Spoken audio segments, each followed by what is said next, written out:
So I moved 51 times prior to settling in Marion County about 21 years ago. Yeah. Wow. And as you can imagine, that involves changing schools frequently. Yeah. If I were enrolled in school, there were times that I was not enrolled in school.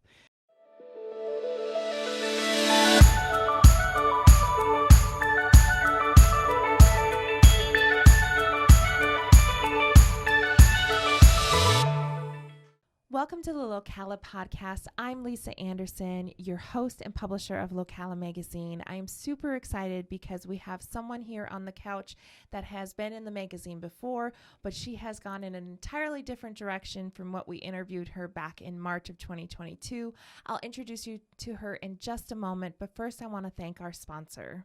Today's episode is brought to you by Your Place Mortgage and Title, your everything agency. Visit them at www.yourplaceocala.com to learn more.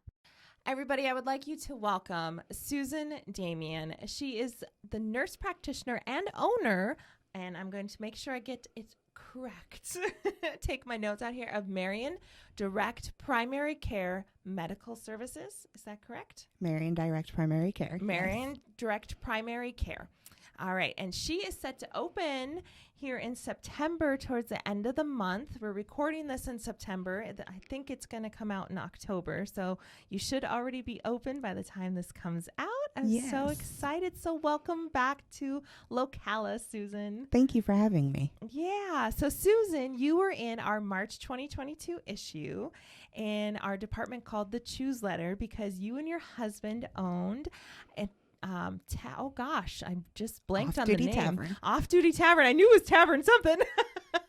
Off-Duty Tavern, which you recently sold because you wanted to get back to the roots of being a nurse practitioner and what you love best. Yeah. Absolutely. So welcome.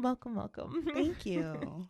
So, okay, let's talk about your business first because I want to learn more about what you're going to be providing, what exactly is direct primary care, all of that stuff. So tell me what your business is. I'm a nurse practitioner, and I offer primary care services to the community on a cash-based monthly membership model. And with that, you have direct access to me. My membership panel will have the ability to text me, to call me, to send me pictures of a rash or pictures of a cut if they think they need stitches. And I will respond as promptly as I can and let them know, yes, that requires an office visit, or we can take care of it in telemedicine, or let's just take care of this over the phone. Yeah. You know, it's something you can use an over-the-counter treatment for. So it's kind of nice because I personally use direct primary care, so I'm super excited you're opening one up. And it's more along the line, especially for someone like me that has a small business, I'm able to offer that type of thing to my employees as well, because monthly fees are so much more affordable than insurance sometimes. So, but you also take people who are insured, they just pay on a cash basis, and it's basically they get their primary services through you. And then do you offer like discounts for people when they go to other, like if they have to go get x-rays or something, do you have that bartered with the other people so that they get discounts? Yes, that's a great question. So the whole point of direct primary care is to make primary care services, your wellness visits, your annual exams, those labs that you need every year, those checkups, affordable and accessible so that people aren't waiting weeks to get in to see their primary care provider. People don't have to go to urgent care services. They can get it done at their primary care. And the monthly membership is very affordable. For most people, it's the cost of an energy drink or a caffeinated beverage a day, or even less than that, depending on what age group you're in. Yeah. Okay, so let's step away from that for a second. Let's talk about your passion. Like, let's dive into why you became a nurse practitioner, because you have a long history of helping people and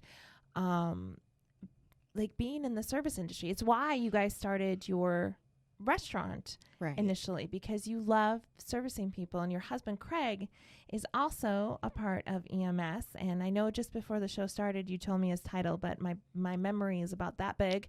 So tell me his direct role within the EMS. He is a division chief with Marion County Fire Rescue. Okay. And you were also with Marion County Fire Rescue, right? I was with the ambulance service when it was part of Monroe Hospital, Okay. and then it transitioned to EMSA, EMS Services Alliance. Okay, perfect. So, okay, why did you go into this? What is your passion? What do you love about it? I remember being 9 years old and learning about my father having heart disease, and he was going in for a heart catheterization at that point. And I was scared. And for me, it was, how can I get through this scary moment and comfort myself? And that was research. So I dived into, my mom was great and had medical encyclopedias. So I dived into whatever encyclopedia we had in the house to find out what was going on. And I knew then that I was going to go into a career where I was going to help people. I didn't know exactly which path that would lead me. But I've found that path now. Yeah. I remember from your March article, you telling me about sitting in restaurants where your mom worked too, and kind of seeing how that, that environment would help people and stuff. Can you tell me a little bit more about that part of your inspiration? Well, it was an easy career for my mom. She was very social on one aspect. And so she did well in the service industry. And I liked being the child that was kind of in the corner in the booth watching her while she worked. And that's kind of what sparked the whole restaurant idea for me.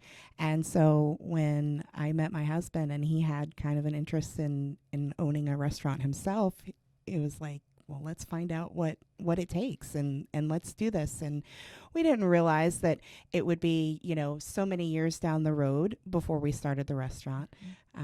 But we have enjoyed so much. We've learned so much from owning the restaurant. But it required my attention. And as much as I loved meeting everyone in the restaurant, I need to be back in nursing. This is where I'm at. And that's what drove me to open Marion Direct Primary Care. And I had been in a fee-for-service, insurance-based world for so long, having to kind of abide by insurance regulations. The charting is enormous for a provider. They spend, maybe 75% of their day charting. That's why they're busy looking at their computer or looking at a piece of paper instead of connecting with you. Mm-hmm. And I didn't want to go back into a world where I couldn't connect with patients because, people don't realize it, but healthcare is a choice. Yeah. And it's not fair to wait 3 or 4 months to get into a provider and then find out that you don't connect with that provider. Yeah, that's very, very true.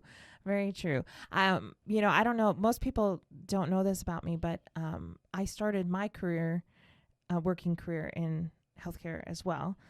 In my town, it was a very small town, so you could work at Walmart, a fast food joint, or the nursing homes.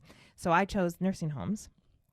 And I remember the nurses, they wanted to spend more time with the patients and they just couldn't because they were charting like crazy. And I can tell you, I had a very nice, neat signature when I went in, and I was just a CNA. And by the time I left, my signature is as sloppy as can be. And then I became a massage therapist and it got even worse.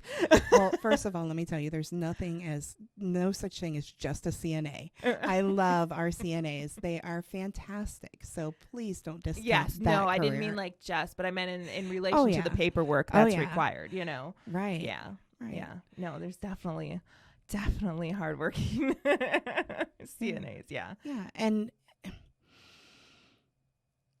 it really is about building a relationship with your provider. Some people don't care about that, and that's fine. But what I'm about is building that connection because I care. And I know that when you are relaxed, when you're in an environment where you feel comfortable, you're going to tell me more about yourself. You're going to open up and share your story with me. And that's where I'm going to learn what's going on with you better than any lab test or any diagnostic tool that I could use, it is your report of what's going on. And if you're in a rushed visit, and a typical insurance visit is 5 to 7 minutes, you're not going to feel like you can open up and have that dialogue with me. And so I'm able to offer visits that are 30 minutes, 45 minutes, 60 minutes, or even longer, because I am cash based, because I don't have the insurance companies saying you have to see a minimum of 30 patients if you want to feed your family this week.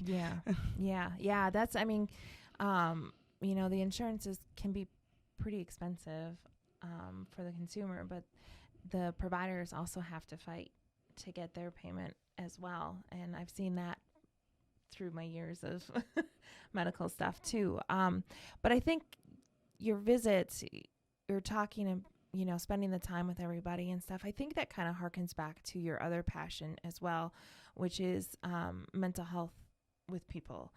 And spending that time with somebody, I think is so important, because it allows them to feel heard and, opening that up. So talk a little bit more about your passion with mental health and what path you've taken on that. My passion for mental health, I think, originated because my mom suffered with depression, suffered with mental health diagnosis, and she wasn't able to get the treatment that she needed. So she sought other means of coping, and that included drugs and alcohol. And, I saw the struggle that she went through, and I saw the struggle as an emergency department nurse, what our patients go through when trying to get local mental health help. When they're in time of crisis. I mean, sometimes they're stuck in our emergency department for 1 or 2 days, maybe even longer, and they need access to a mental health professional then. It's not, their crisis is right now. But I want to provide an environment where hopefully my members aren't getting to a crisis point. That's a difference between, I think, the medical and the nursing model is a holism approach. There's a difference between holistic and holism. I'm not talking about alternative therapies. I'm talking about addressing the person as a whole, not just your physical body, but your mental wellness as well. How are you coping with things in your life, your finances? They're obviously none of my business, but if it's an area of strain for you, or maybe your education or your job or your marriage, I want to know what the pinch points are for you mentally, emotionally, and address those for you as well. Yeah, because that stuff comes out physically as well. It does. And that's where, so you aren't necessarily there to give them therapy for their mental health, but you're there to figure out what their mental health might be triggering in their body, and to understand their life. It helps you understand what's happening in their body, right? Basically, right? Right. Yeah. And then I have a couple of mental health providers that I'm paired with, and I am always open to pairing with more mental health providers who are interested in cash-based services and helping our community get the mental health that they need. Yeah, absolutely. Okay, well, you talked a little bit about your mom, and before we dive into that story, I do want to just take a quick moment and once again thank our sponsor for helping us provide this wonderful story that you offer. So let's just take a moment and say thank you to our sponsor.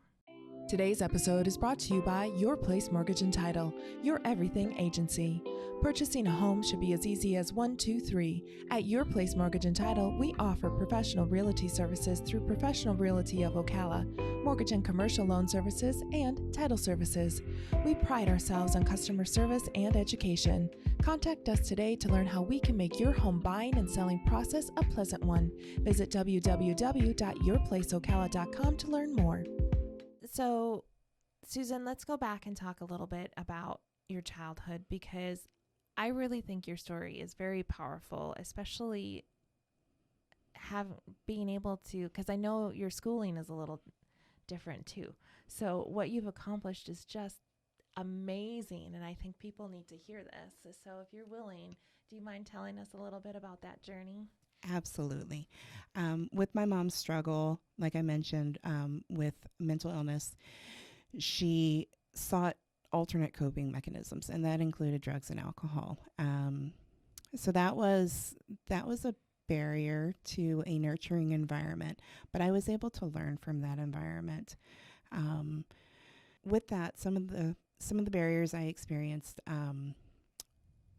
housing. We moved a lot. In fact, I counted 51 homes in 20 years. Wow. Yes. So I moved 51 times prior to settling in Marion County about 21 years ago. Yeah. Um, Wow. and as you can imagine, that involves changing schools frequently. Yeah. If I were enrolled in school, there were times that I was not enrolled in school. And there was a time in ninth grade where I had to stop my education to care for my mom.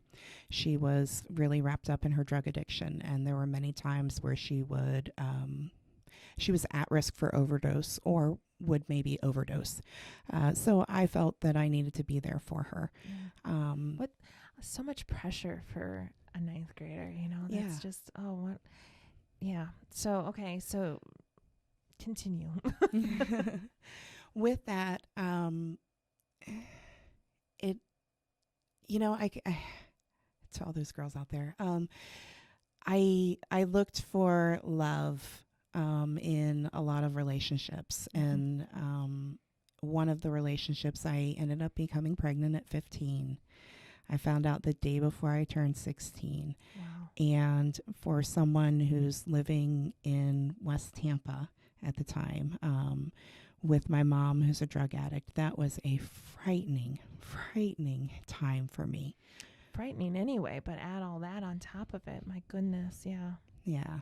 And I credit my son Caleb to really just getting me out of that situation because, for me, I didn't have enough love for myself. So it was okay for me to be in that situation, but I was not going to raise a child in that situation. So I did what I could, and eventually ended up getting my GED at 19 years old, going on to college, and became an EMT. Just amazing. As an EMT, I knew that I was starting in the right place, but the patient contact was so quick. I didn't have enough time to learn about my patients, and I wanted more from that. I wanted to hear their stories. So that's why I went into nursing and became an ER nurse. And then that led to, all right, I'm an investigator. I want to find out what's going on. Yeah. And became a nurse practitioner. Yeah. And any plans to go and be a doctor?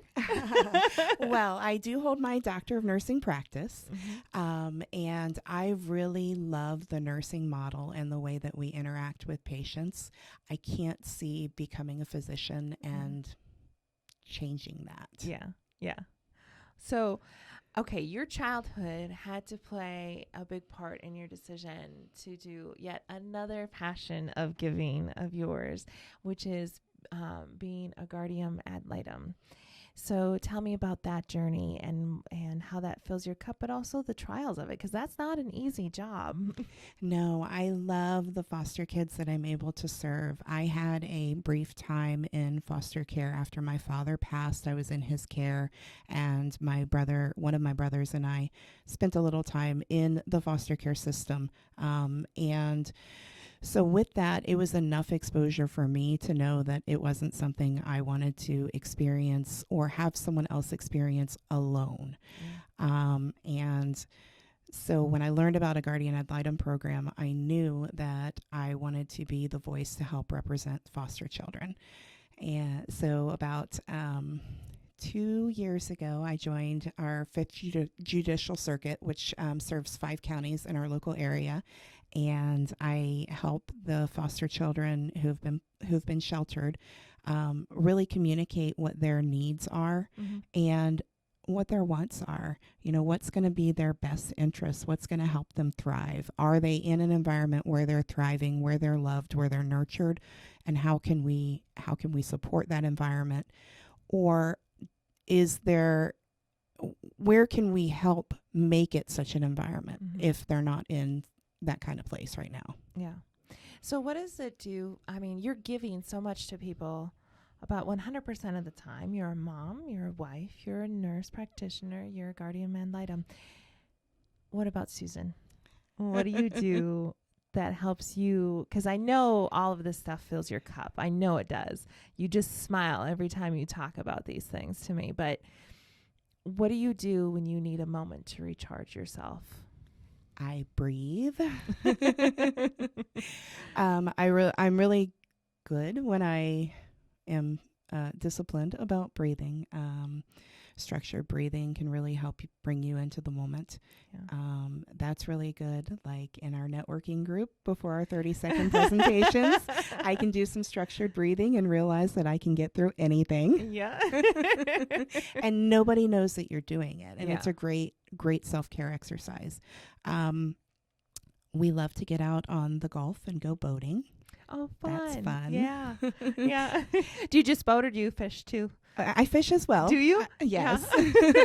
And then my husband Craig and I, we are with a baseball team here. Really? Yes. That I He's head didn't coach. know. Yes. That's so cool. Yeah. So do you play? No. Oh, Our no. son. Oh, your son. Okay, Sorry, okay. let me clarify No. that. No. All right. So Craig coaches a little bit. Craig coaches the Okay. little league team. Okay. I'm his assistant coach / team mom, but we're also board members. Yeah. Yeah. Oh, cool. I was like, I have to come and watch a game, Susan. So one thing that people don't know about me, I'm very clumsy. I had an unfortunate incident on a slip and slide where I did not slide. I fell backwards. Oh no. So I am the kind of person that needs to stay away from physical activity. I don't do very well. I was 5'11" through most of my high school year. That's my height now. I grew very quickly, and everybody always thought I should be in basketball or volleyball. And I'm like, have you seen me? I duck and run from those things flying at my face. That doesn't work so well for me. So I get it. Okay. Well, tell me a little bit about when are you officially opening, like, should we say soft opening? Because we know how opening a business can go, right? Sometimes. Ooh, September 26th. Okay. September 26th is when you're cited. And what does that look like for people signing up? Is there a website, or what can they do to find out more about you? And To find out more, there is a website, www.mariondpc.com. Okay. Marion, like our county. Mm-hmm. And